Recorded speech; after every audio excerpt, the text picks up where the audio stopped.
Welcome to this episode of Jing TV. We're going to talk about where to work.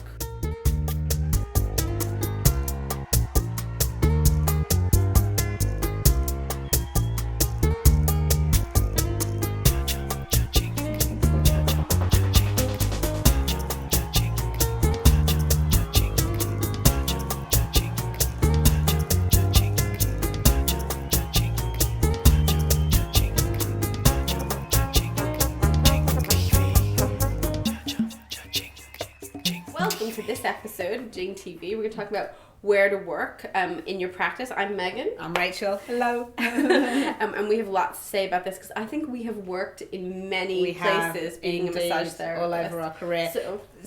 So what are the different situations you could work? So one of the big things is, should I work from home or should I work from a clinic? So where did you start off? Always at home. I always started at home. You always started at home? So right at the beginning when you were in California? Yeah. Okay. I converted my bedroom. So I had a futon that I could fold up. Yeah. And that became like the place I would talk to my clients. I made sure the room was very, very clean and clear, non-bedroom like. So it felt like a consultation room / massage room. Yeah. And so I did that. And then I've always, and I think I did that in Brooklyn as well, and we did it from our house in Brighton, didn't we? Yeah, we did. So there was always a transition, I think, each time I set up a practice where at first I worked from home because that was a space I had, but then very quickly looked at trying to find a clinic space. And for me, there were two things about that. One is that when I'm home, I get stuck in home things. I think that's really important because the thing we hear from therapists time and time again is about feeling isolated. Yeah. So we go into this job because we're really sociable,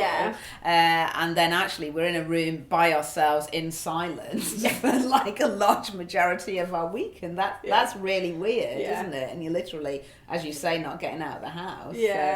And then also for me, well, that was the second part, was like the idea of being able to transition into a clinic. And most of the time, thinking back, I think I've always chosen clinics where other practitioners work. So, in the beginning, a chiropractor and an acupuncturist, not necessarily that we worked together as a conglomerate, but it kind of meant that other people were around. So when you first did this in the States, because I also wonder if there's a difference between maybe the UK and, different countries. So, because obviously when we worked in New York, we also worked for a spa, didn't we? Which is the other option.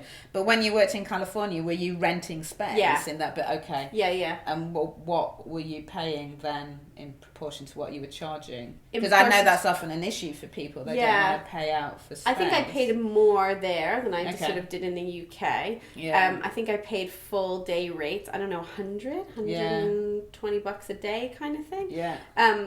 So it felt like that also helped me understand how much money I had to make from charging clients, and so I felt really free around charging an appropriate amount of money. So home versus clinic, what would you say were the pros and cons? Well, I think the pros of, I'm pro clinic. You're pro clinic. I'm just generally pro clinic. Are you Joe? Are you Joe? Yeah, you Joe. Are you Joe I'm clinic? Rachel. I'm my business partner. I'm Joe clinic. Nice to meet you. I'm very pro clinic. Yeah.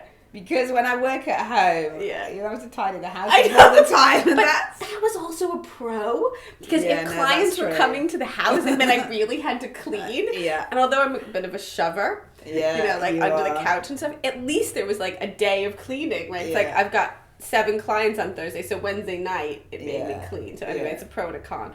I think I felt a bit more professional when I had my own space. What about you? Yeah, definitely. I think for me, the clinic has a lot of advantages in terms of, definitely getting out of a home environment. And the space that I work from now, which is a clinic which I own, which is kind of like, a double advantage, if you like, because I'm totally in control of the space. Just when I go there, it's just like, it's so nice because I'm not surrounded by any of those things, the washing up or the this or the that. It's just this beautiful, clean and clear clinic space that's only used for massage. And there's something about the energy of that. It's like that a feels sacred really space. that feels really lovely to me. So I always feel great when I go into my clinic space. I have to say that I'm a bit surprised often when I talk to therapists and they kind of are unhappy with paying like a £10 to £20 an hour rate for a clinic, and I think, well, I really want to challenge you to think about what it would mean to open any other business. So if you were opening up a shop kind of thing, you're supposed to be able to put aside 3 to 6 months of costs without any income. That's pretty much general business plan idea around marketing. So, or business management, that's the word I want. So therapists really need to kind of get on board with that a little bit. It's like, there isn't really a lot about being a massage therapist. You have to get some great linens, big fan of that. Yeah. Huge. A really good massage table, good heat. Yeah. And some, a good oil or wax. And there's not a lot of investment, really. Yeah. So investing in a space, I think, is really important. And I think if you're choosing a clinic to work from, the things that we'd look for is a clinic where you can be in cooperation rather than competition with other practitioners. Yeah. So other practitioners who you would work well with. A clinic that's got a good profile, so they're going to be doing a lot of the marketing. Don't expect a clinic to really build your business for you. That's still your responsibility. But if they're doing a lot of central advertising and marketing, and the third thing we'd always say is give the receptionist. So what I was just give about the to receptionist say. the massage. Get in with the receptionist because they will get you loads of clients. No, that is a key tip. And also thinking about what other people charge in the clinic. Don't undersell yourself. So you figure out what you want to charge. Remember how much you need to charge. On top of that to get your fees. And also when you're working from home, don't discount that, because that's another thing people say is like, well, I'm working from home so I don't have to charge extra because they lectures. No, that's ridiculous. You have to charge what you're worth no matter what space you're in. So I think home versus clinic, we're coming firmly down on clinic side, aren't we? And but invest in it. You might feel different, so join the conversation. Love to hear your thoughts. Home or clinic? What is it to be massage therapists out there? You can join the conversation on Twitter at Jing Institute. You can join the conversation on our Facebook page, which has got Jing Massage in the title probably. And also our website, www.jingmassage.com, has got loads of great articles and stuff on there. And you can subscribe to ongoing episodes of Jing TV via our iTunes channel. So please tell us your thoughts. We'd love to hear from you.